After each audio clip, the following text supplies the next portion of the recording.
देखो, वो घर आने वाला है।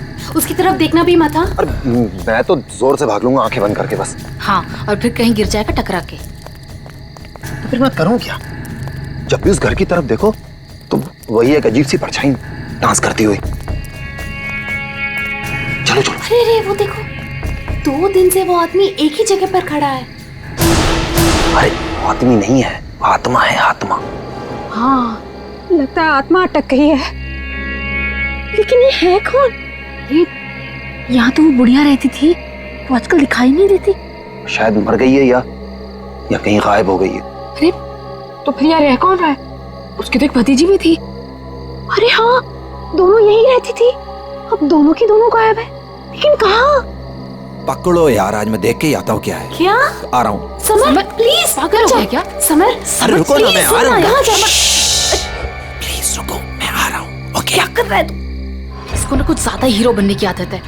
समर प्लीज मत जाओ। Summer, summer, summer, summer.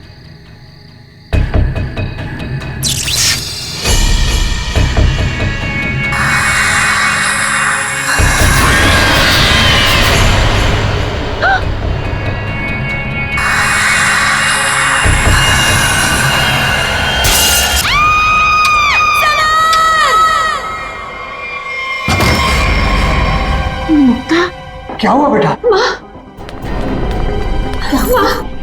हमने वो गूंज महल वाला रास्ता पकड़ा था और वो बेवकूफ समर वो महल के अंदर चला गया था। अरे पर तुम लोग उस रास्ते गए क्यों? बेटा सबर तो ठीक है ना? माँ, किसी ने अंदर से उस पे फूलदान फेंक कर मारा। हम लोग भागकर वहां से आ गए। मैंने गिनी और सबर को बोल दिया कि अब से हम उस रास्ते से कभी नहीं जाएंगे। अच्छा किया बेटा, गूंज महल से दूर रहना ही अच्छा है। आ गए? अरे कहाँ दिन भर आवारागर्दी करता फिरता है तू? भैया घर की हालत देखो क्या हो गई है। माँ की बीमारी की वजह से लोन लेने की नौबत आ गई है। ऐसे फालतू घूमने से अच्छा कोई नौकरी क्यों नहीं ढूंढ लेते? नौकरी मिल गई है मुझे। अच्छा? कौन सी बेटा, कहाँ नौकरी मिली तुझे? भैया कहाँ मिली है नौकरी? जवाब दो। गूंज महल में। ए, तुझे पता है तू क्या बोल रहा है? अरे गूंज महल में जो बुढ़िया रहती है वो मर चुकी है और उसकी भतीजी का भी कुछ अता पता नहीं है। बेटा वहां पे तो आत्माएं रहती है और तू ऐसी जगह पे जाके नौकरी करेगा? नहीं नहीं, तुझे वहां जाने की कोई जरूरत नहीं है। नहीं, तू वहां नहीं जाएगा। माँ, वो बुढ़िया मरी नहीं है और उसी की भतीजी को पियानो सिखा रहा हूं मैं। 50,000 रुपए दे रहे महीने के। 50,000? म्यूजिक सिखाने के इतने सारे रुपए? माँ, मैं ये 50,000 रुपए एडवांस। अब हमारी सारी मुसीबतें खत्म। भैया पता है आज रात को हमारे साथ क्या? म्यूजिक सिखाऊंगा मैं पैसे कमाऊंगा। म्यूजिक सिखाऊंगा, पैसे कमाऊंगा। ये लड़का कभी किसी की नहीं सुनता, तुम देख लेना, कोई न कोई मुसीबत ला के रहेगा एक दिन ये। बल्लू को नौकरी मिल गई और उसने मुझे बताया भी नहीं। और ये ऐसे अजीब से बर्ताव क्यों कर रहा है? वो देखो देखो कैसे अपने आप से बातें कर रहा है। पता नहीं किससे बातें करते रहता है। ऐसे। बल्लू, बल्लू। हाँ हाँ हाँ, मुझे जाना होगा समर। बल्लू हमारी बात तो सुनो। मुझे काम के लिए लेट हो रहा है। गूंज महल में मेरा इंतजार हो रहा है। बल्लू, बल्लू मेरी बात सुनो, वहां मत जाओ। मैं नहीं जानता कि तुम क्या कर रहे हो, लेकिन वहां जाने का खतरा है। ये देखो मेरे साथ क्या हुआ है।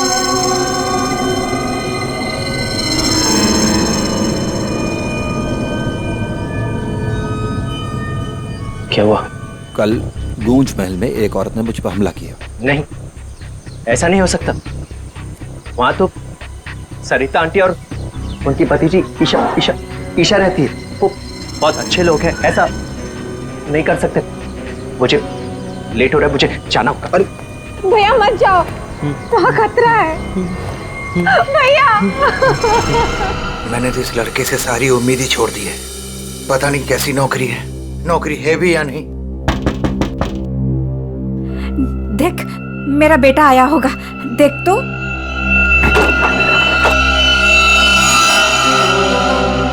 भैया भैया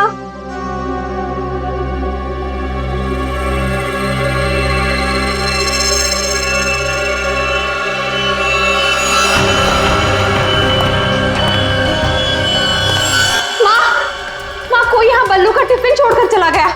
मेरे बल्लू को कुछ हुआ तो नहीं ना? अब क्या हुआ? बेटा, ये क्या है? कौन? अरे, कौन जल्दी खोलो।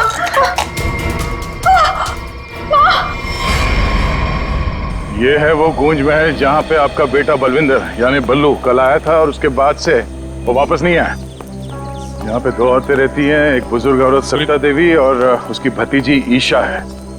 और आप लोगों के हिसाब से वो लोग कुछ अजीब है, राइट? सर, ये पूरा घर ही अजीब है। यहाँ की खिड़कियों से रोशनी चमकती है, साए दिखते हैं, यहाँ से गुजरने वाले लोगों पर चीजें फेंककर हमला करते हैं। पता नहीं मेरा भाई कैसे फंस गया यहाँ। बल्लू यहाँ नौकरी करता था? जी हाँ, और इसी घर से मेरे बेटे का खाने का डिब्बा वापस आया था, खून से भरा।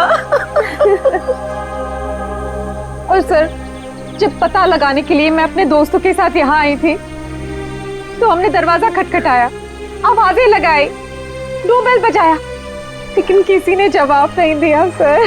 सर, यहाँ मेरे बेटे के साथ जरूर कुछ हुआ है। उन लोगों ने जरूर कुछ किया है सर। प्लीज मेरे बेटे को बचा लीजिए।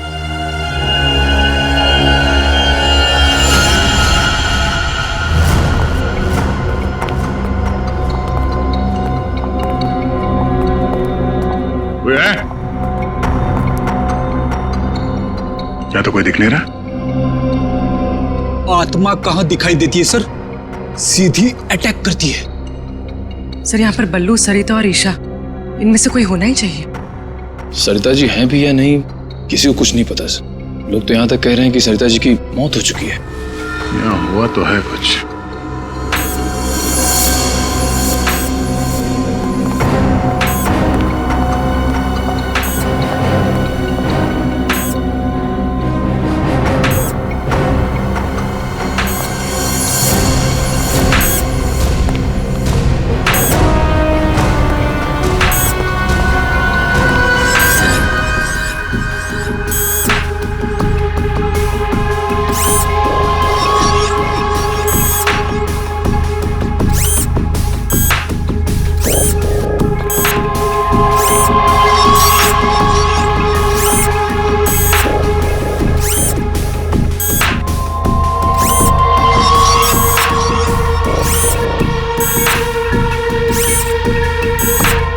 सर, ये क्या है तो ये इंसान ही, मगर मैकेनिकल पुतला बना दिया है। खुद ताली बजा रहा है।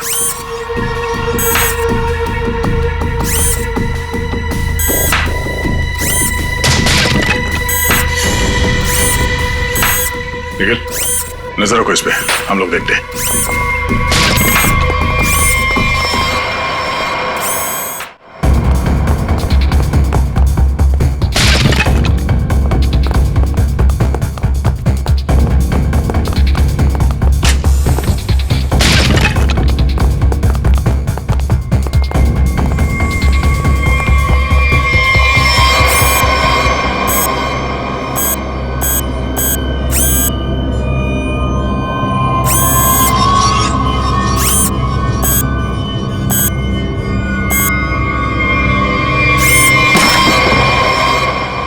ये क्या है?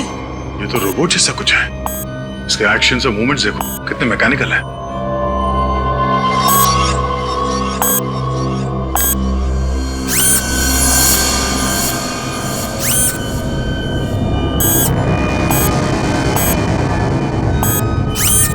सर ये यहाँ आए कैसे और इन्हें रोकेंगे कैसे? अब इसे तो टेक्निकली रोका जा सकता है। ये क्या है? पूरी नजर रखना इसमें।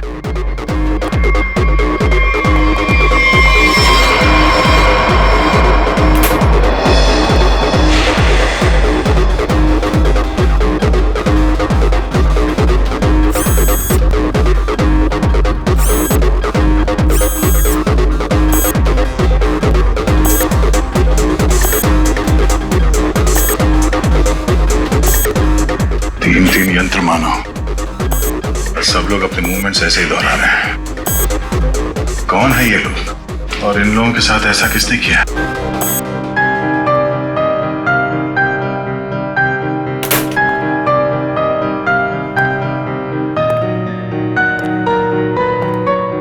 बलवंत,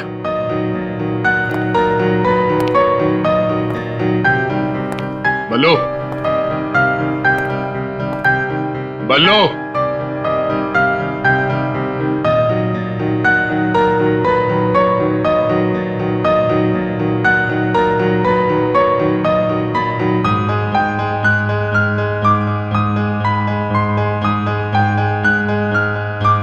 बात नहीं करनी।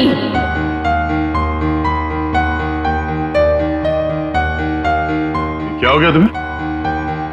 और तुम ये लड़की की आवाज में बात क्यों कर रहे हो? और ये तुम्हारे कपड़ों पे ये खून कैसे? हाँ? बल्लू इधर देखो, मैं तुमसे कुछ बात कर रहा हूं, मेरी तरफ देखो।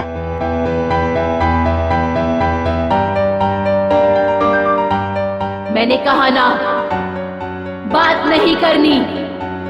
पियानो बजाते वक्त मैं किसी से बात नहीं करती, मुझे गुस्सा आता है और फिर मैं सबको मार देती हूँ, मार देती हूँ।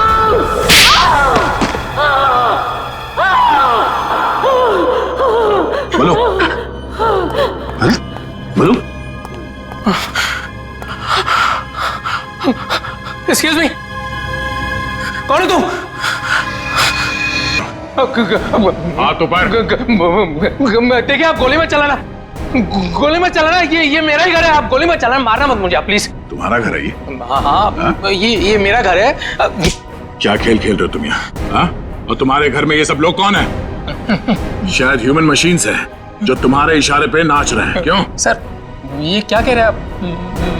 मैं नहीं जानता सर, मेरी कंसर्न क्या आपको बताता हूँ सर, ये मेरा घर है और यहाँ पर जो है ना सर, मेरी सरिता आंटी और मेरी एक कजिन है ईशा, वो रहती है सर। वो कैसी है वो देखने के लिए आया था सर मैं, दैट्स माय ओनली कंसर्न। ये कौन है मैं नहीं जानता, आप कौन? सीआईडी। सीआईडी?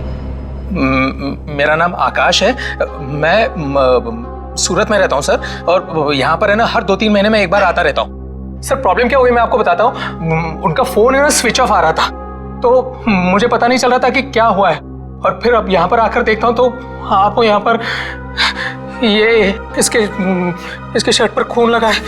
सर मेरी आंटी और ईशा को इसने कुछ किया तो नहीं ना सर, इसने मार तो नहीं डाला ना उन्हें सर?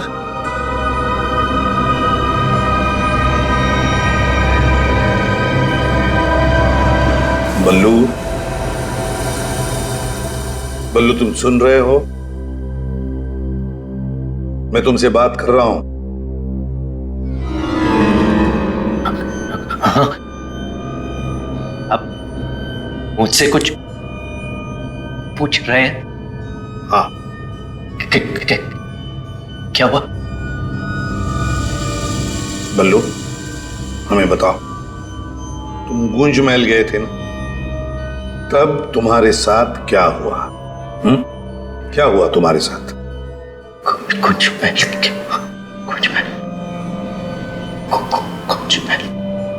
तुम ईशा को म्यूजिक सिखाने गए थे ना वहां पे क्या हुआ था? सरिता और ईशा कहाँ हैं? सर मुझे समझ नहीं आ रहा है कि आप लोग इसे इतना प्यार से क्यों पूछ रहे हैं? He's a criminal।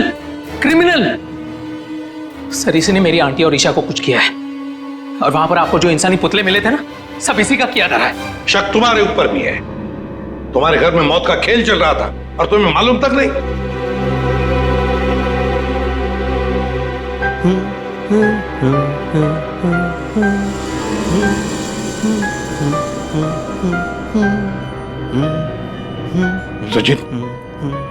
वो फोटोग्राफ दिखाओ।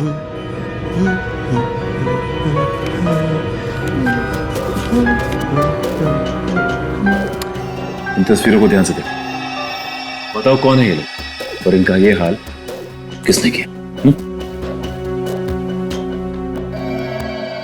ये सब लोग जिंदा है, जिंदा है। ये लोग तुम्हें जिंदा लग रहे हैं? हाँ, जिंदा जिंदा। मुझे बताया गया था कि ये रिश्तेदार हैं और म्यूजिक सुन रहे। ये झूठ बोल रहा है सर, इनमें से कोई मेरा रिश्तेदार नहीं है। सर ये ड्रामा कर रहा है, सबको मार दिया और अब क्या बकवास कर रही है? तुम्हें चाय के लिए कहा था ना, चाय किधर है? हाँ? ये ईशा कुछ बोल क्यों नहीं रही? ये अकेला क्यों ताली बजा रहा है? हाँ? मम्मी को बोल देता हूं, रुकूं या भाग जाऊं? कितना बड़ा और डरावना घर है। सर आप मेरी बात सुनिए सर, ये पूरा का पूरा पागल हो चुका है। He's a psycho killer। Bablu क्या हुआ था कल जब तुम ईशा को म्यूजिक सिखाने गए थे? कुछ याद है वहां पे क्या हुआ था? हा? क्या हुआ था वहां पे? चाय चाय पिलाई थी उसने। हाँ बराबर। चाय चाय चाय। तो फिर ईशा कहाँ गई? बल्लू, बल्लू, किसका खून था तुम्हारे कपड़ों पर? हाँ? फिर दया पर हमला क्यों किया तुमने? कपड़े अरे मेरे कपड़े बदल गए। मेरे कपड़ों पे खून था, खून था कपड़ों पे। हाँ, खूनी के कपड़े पे खून ही होता है। एक मिनट, आप जरा उधर चलो। चुप रहिए, बीच में बोलिए मत। चाय लेके आओ। ईशा को ये आदमी तो किसी भी सवाल का जवाब ठीक ठीक दे नहीं रहा।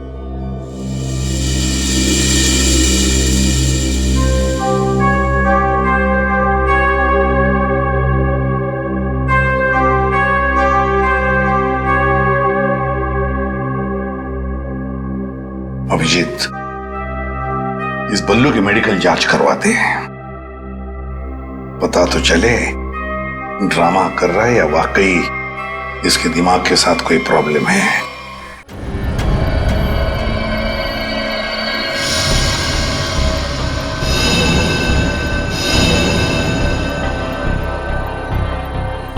बल्लू की कमीज पर एक लड़की का खून लगा हुआ है।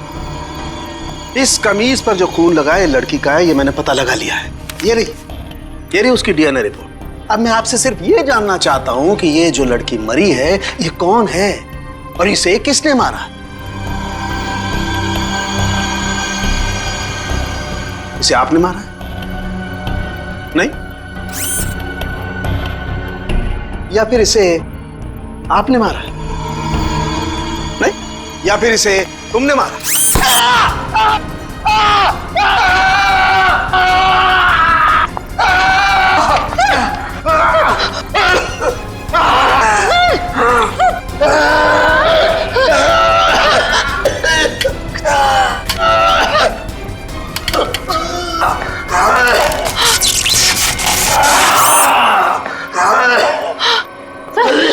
सर ठीक हो?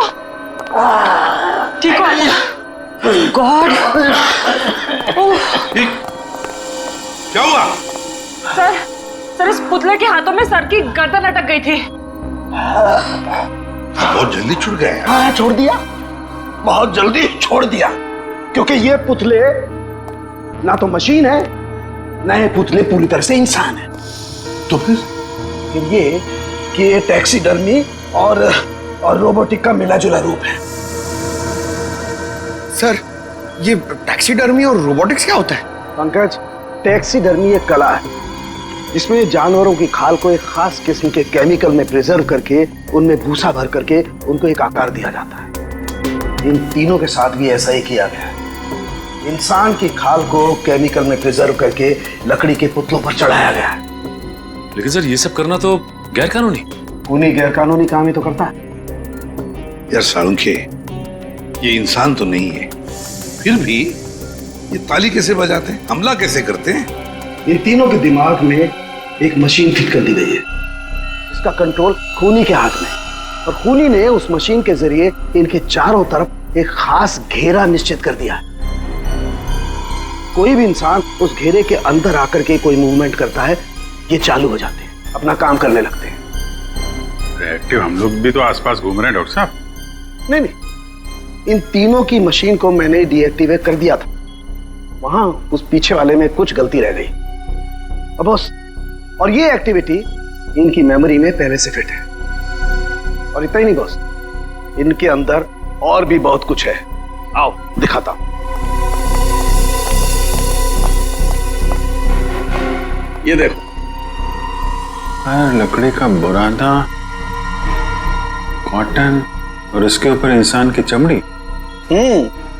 बनाने वाले ने तो बना दिया बॉस, लेकिन वो भूल गया कि इंसान की चमड़ी में और जानवर की चमड़ी में एक खास फर्क होता है। इंसान की चमड़ी जानवर जैसी मोटी नहीं होती है, इसीलिए उसे कितना भी केमिकली ट्रीट कर लो, कितना भी केमिकल में डाल लो, वो इंसान की चमड़ी जैसी नहीं रह सकती है। इसीलिए इनकी चमड़ी जो है जगह जगह से सिली हुई। फिर भी टिक नहीं रही है। और दूसरी बात, ये सारी चमड़ियां ज्यादा पुरानी नहीं है, बस कुछ ही दिन पहले इन्हें मारकर निकाला गया है। पर उस घर का तो कोना कोना छान मारा गया था। एक भी ऐसी लाश नहीं मिली जिसकी खाल उधेड़ दी गई हो। वो कहीं और बनाता है ये ह्यूमनॉइड, अपने घर पर नहीं। तीनों की कोई मिसिंग रिपोर्ट नहीं है, कोई आईडी वगैरह नहीं मिली। है कौन ये लोग? तारिका जी, ये जो कपड़े पहने थे इन लोगों ने, उनसे कुछ पता चला आपको? कुछ खास नहीं। तीनों के कपड़े से बस एक लेबल मिला है, किसी टीएल टेलर का लेबल है। TL Taylor?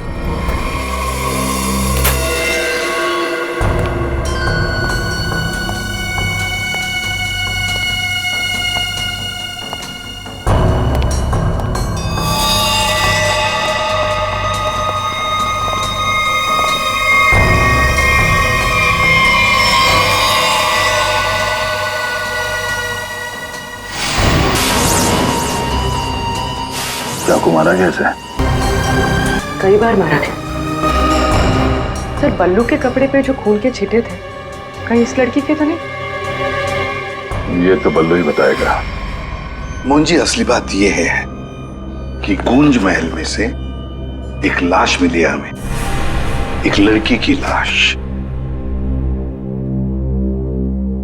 ये है वो लड़की। क्या आप जानते हैं इसे? किन्नी है ये मर गई क्या? तो ये बल्लू उस लड़की को जानता था सर? और मोहन जी, बल्लू के कपड़ों पर गिनी का खून है। मोहन जी, आप प्लीज थोड़ा वेट करिए, हम आपको बुलाते हैं। एसीपी सर, मैंने बल्लू की सारी रिपोर्ट्स पढ़ ली हैं। डॉक्टर सालुंखे से भी बात हुई मेरी। बलवंत के खून में एसिड है जिससे इंसान सच और झूठ के सपने के अंतर को नहीं समझ पाता। उसे उस वक्त जो कहा जाए उसे वही सच लगता है। तो क्या डॉक्टर साहब, ये बलवंत के इन्फ्लुएंस में किसी को मार भी सकता है? जी, ऐसा हो भी सकता है और नहीं भी। हमने बलवंत को कुछ मेडिसिन्स दी हैं। आधी बेहोशी की हालत में हम बलवंत के दिमाग के माध्यम से वापस गूंज महल जाएंगे।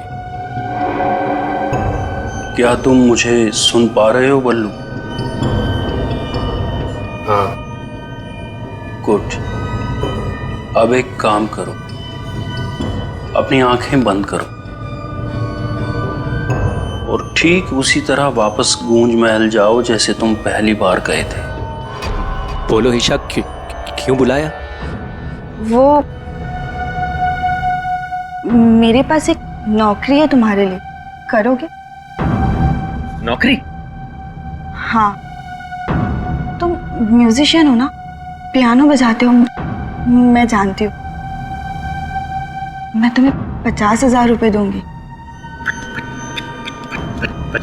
50,000? हाँ, अब तुम यहाँ बैठो, कहीं जाना मत, मैं तुम्हारे लिए चाय बना के लाती हूँ, ठीक है? यही बैठना। चाय नहीं चाहिए ईशा, सुनो।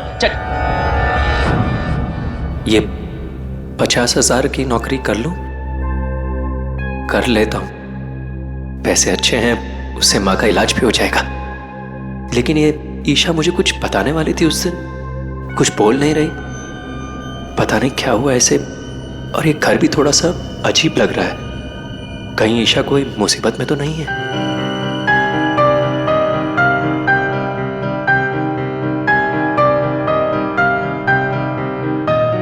शायद यही ईशा की आंटी है, Sarita ji. Excuse me ma'am. Hello. अच्छी ट्यून है।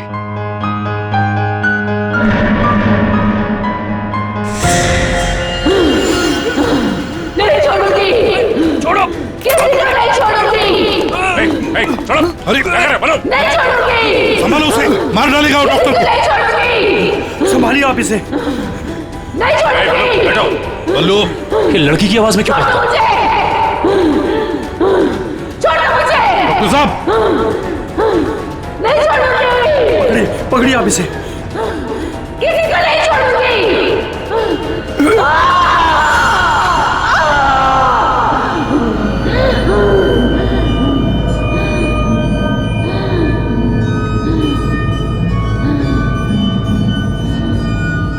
नहीं छोड़ूंगी, अब किसी को नहीं छोड़ूंगी। पुतला बना दिया, परेशान कर दूंगी। बची हुई बॉडीज मछलियों को खिला दूंगी।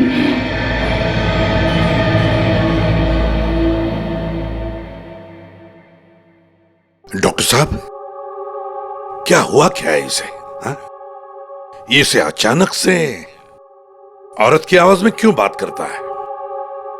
जब तक बल्लू पियानो तक नहीं पहुंचा था तब तक ये ठीक था, लेकिन जैसे ही इसके दिमाग में पियानो की आवाज सुनाई दी, ये कोई और बन गया। आपके कहने का मतलब है कि पियानो की आवाज सुनते ही ये बल्लू अपने आप को खूनी औरत समझने लगता है। मतलब ये किसी के वश में है, किसी ने हिप्नोटाइज किया है इसे। क्या लगता है आपको डॉक्टर साहब? हाँ, ये टेलर्स का पता चल गया सर, जिसने तीनों मानव मशीन के लिए कपड़े बनाए थे सर। अच्छा, टीएल टेलर्स।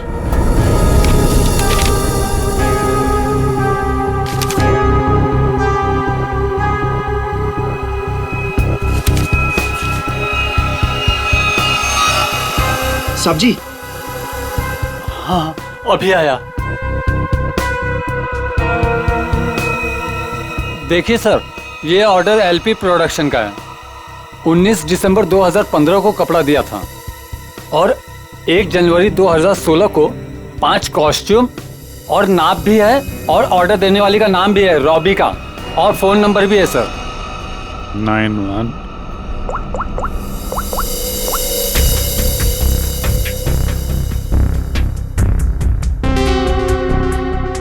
सर, फोन बंद है।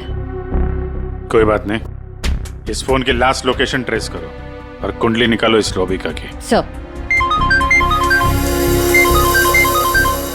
हाँ सारुण के साहब। अभिजीत, इन ह्यूमनॉइड्स में हमें भूसे के साथ साथ 2 और खास चीजें मिली हैं। एक तो एक खास कागज के टुकड़े, ऐसा कागज जिस पर न्यूज छपती है, अखबार में काम आने वाला कागज, और दूसरा समुद्र के नमक के कुछ अंश। थैंक यू वेरी मच सारुण के साहब। क्या हो सर? एक कारखाना ढूंढो जहां पे अखबार को छापने का कागज बनता और वो जगह समंदर के करीब हो।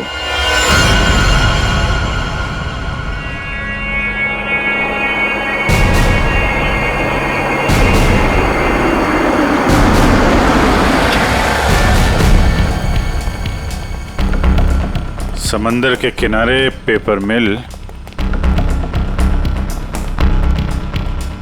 और वो भी बंद पड़ी हुई।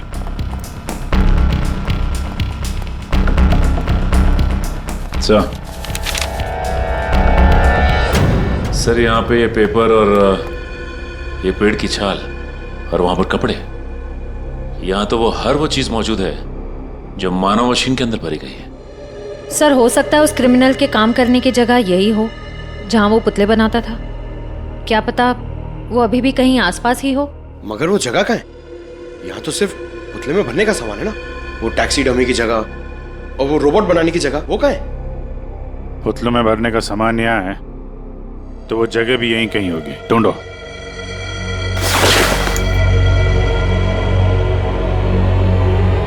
सर!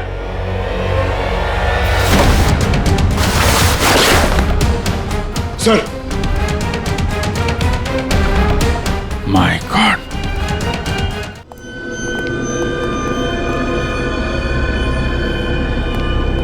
तो ये वो जगह है जहां पे ह्यूमन मशीन बनाई जा रही है।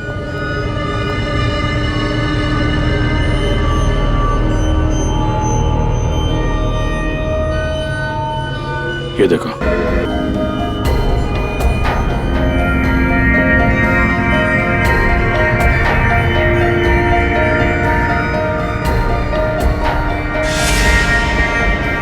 पूरा मैकेनिज्म है यहाँ पे।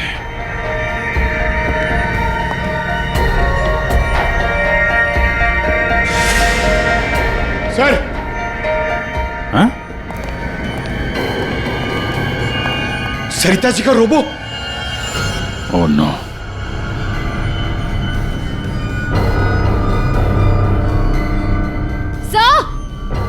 सर जल्दी आइए। सर, ईशा, सर खूनी ने इसका सारा खून निकाल दिया। इसकी सांसें भी बहुत धीमी चल रही हैं। इसको हॉस्पिटल लेके चलो जल्दी। एम्बुलेंस को फोन करो। हेलो। सरिता को तो उसने रोबोट बना दिया, अब इसका भी वो हल करने वाला था। सर, रोबिका की लोकेशन का पता चल गया। आज तो हद हो गई। कब से वैनिटी का इंतजार कर रही हूँ। कोई मुझे सीन समझाएगा या फिर मैं पैकअप अनाउंस कर दूं। काजल, काजल, कहाँ हो तुम? नहीं चाहिए मुझे। काजल! सॉरी रोबिका मैडम, एक्चुअली वो स्क्रिप्ट में थोड़ा सा चेंज हुआ है। व्हाट? सीन में चेंज हुआ है? लास्ट मिनट में डायलॉग्स कैसे याद करूंगी? एनीवे, स्क्रिप्ट दो। मैम, एक्चुअली जो सीन होने वाला है ना, वो स्क्रिप्ट आपके को स्टार के पास है। How can you do this? तुमने स्क्रिप्ट मुझसे पहले को स्टार को दे दी। तुम जानती हो ना मैं कौन हूँ। शो क्विट कर दूंगी 1 मिनट में। टीआरपी नीचे और शो बंद। बोलो, क्विट करूं? एनीवे, कहाँ है वो को स्टार? मैम, वहाँ आपका नया को स्टार आपका वेट कर रहा है। ओके, अभी मजा चखाती हूँ उसको।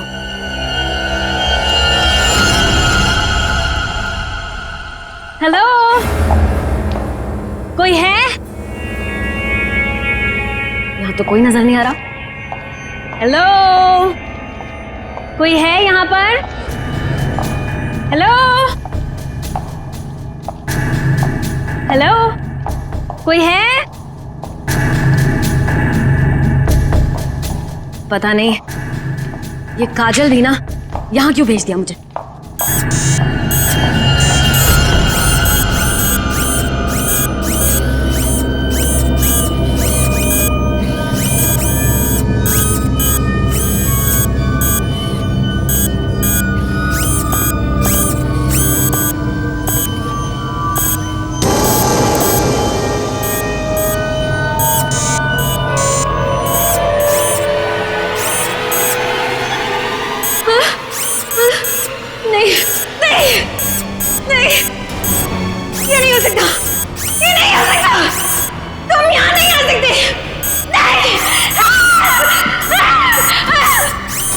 Hello miss Rubika.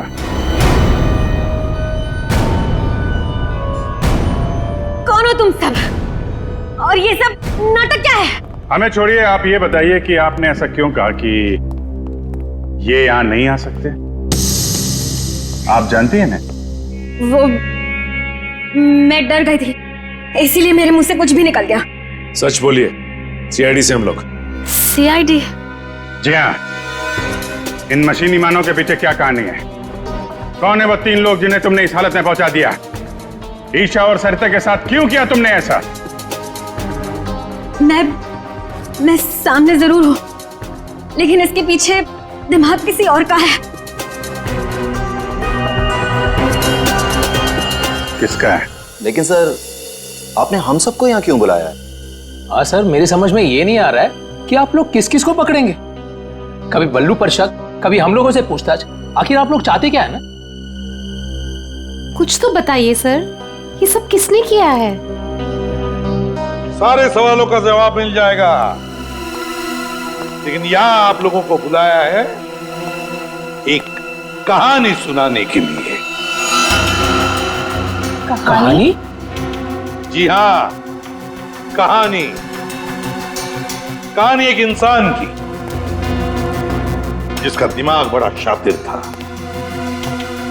उसके दिमाग में एक प्लान पल रहा था, लोगों को मारना, फिर रोबोटिक्स और टैक्सीडर्मी के जरिए उन्हें वापस जिंदा करना। और ऐसे में वो मिला एक खूबसूरत लड़की से, जिसकी एक बेरहम आंटी थी जो उसे बहुत तंग कर रही थी। उस लड़के के दिमाग में एक आइडिया आया। उसने उन दोनों को एक बहुत बड़े कोठी में शिफ्ट करवा दिया।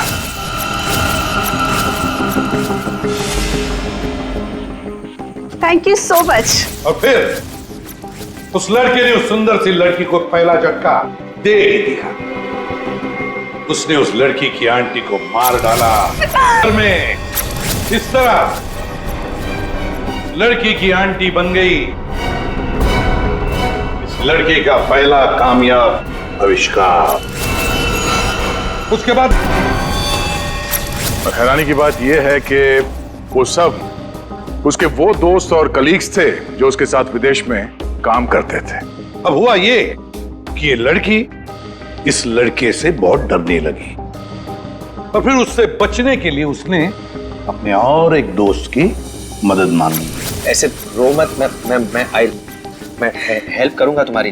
तुम बताओ क्या करना है। और जब खूनी को ये बात पता चली तो बहुत भड़क गया। प्लीज मुझे मत मारो, मुझे छोड़ दो प्लीज। उसने उस लड़की को कैद कर लिया और उसके दोस्त को बेवकूफ बनाया। उसने उसे ये एहसास दिलाया कि ये सब कुछ जो हो रहा है वो उसी की वजह से हो रहा है। तो तुम जैसा बोलोगे मैं वैसा करूंगी, प्लीज मुझे जाने दो। और उस बेचारी लड़की ने अपने मददगार दोस्त के चाय में मिलाकर उसे हिप्नोटाइज करना शुरू कर दिया। मैं जैसा बोलूंगी तुम वैसा ही करोगे, मेरी हर बात मानोगे तुम, है ना? दिलचस्प कहानी। सर ये कहानी तो इस घर की और बल्लू की है। हाँ, सरिता, ईशा और उस खूनी की कहानी है ये। लेकिन सर, वो खूनी कौन है? वही तो, खूनी कौन है कौन खूनी?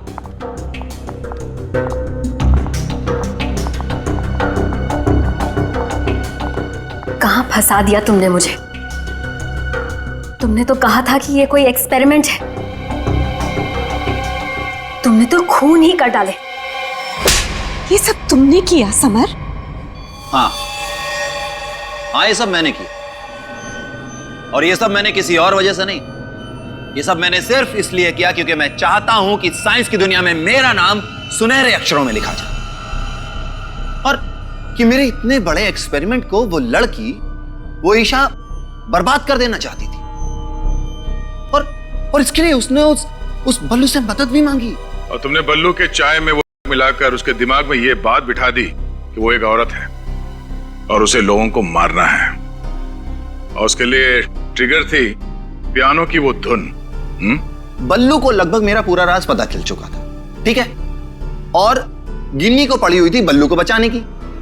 तो अपने एक्सपेरिमेंट को बचाने के लिए मुझे को दोनों को मारना ही था। और आप बताइए, अब जो लोग मर चुके हैं उनका असली कातिल भी तो चाहिए ना लोगों को। बस इसीलिए मैंने बल्लू को फंसा दिया और इन्हीं को मार दिया। साइंस की दुनिया में अपना नाम सुनहरे अक्षरों में देखना चाहते थे तुम। दिमाग तो था है, पर क्या करें, विकृत है, विकृत। अपने इस घटिया एक्सपेरिमेंट के लिए न जाने कितने मासूम लोगों की जानें ली तुमने। तुम्हें जीने का कोई हक ही नहीं है। फांसी होगी तुम्हें, फांसी।